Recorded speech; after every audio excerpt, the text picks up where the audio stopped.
OK, well, talking of change, actually, petrol prices have hit a record high, up 28 pence a litre in the last year. Now, guys, that sounds pretty bad for the motorists, and we all need to get about. But is there a positive in all of this? Is this going to push people away from fossil fuels and onto electric vehicles perhaps more quickly? Seppi, what do you think? The first thing I'd say on this is that it's yet another blow in the rising cost of living being experienced by the UK public. And it comes really quickly off the back of this year's gas price hikes, seeing wholesale gas prices at record highs. And, we have to look at what, these things have in common. And again, it's highlighting the fact that the British public and industries are vulnerable to these volatile and increasingly expensive fossil fuels.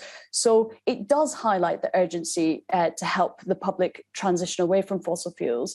And one positive announcement in that regard was actually last week's net zero strategy, where the government announced a zero emissions vehicle mandate, which is requiring manufacturers to sell an increasing percentage of zero emissions vehicles each year, possibly from 2024.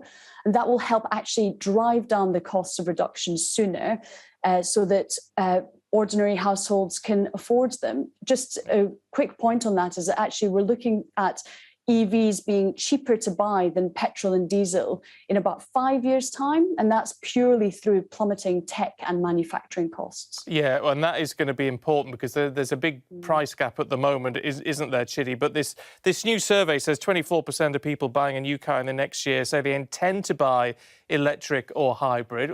Perhaps you could say it's not enough, but it's a big chunk of people. It is, and the policy that stops new diesel cars being sold in 2030 is a really important policy. But what we realize from sort of the academic studies is that the price elasticity of petrol isn't that high in the short term. So when the price of petrol goes up, people can't quickly and immediately switch. They need more important structural things like an encouragement of the government to fund a good car scrappage scheme and to enable electric and hybrid vehicles to become dominant on our streets. So, of course, today in London is the launch of the ULEZ scheme, which Mayor Khan Sadiq Khan has lauded as a good way of getting a lot of diesel and petrol cars off the road, and we very firmly support that. The one thing I would add is that when you look at the marketplace as it exists now, we're looking at the way that all fossil fuels across the energy value chain impact everyone.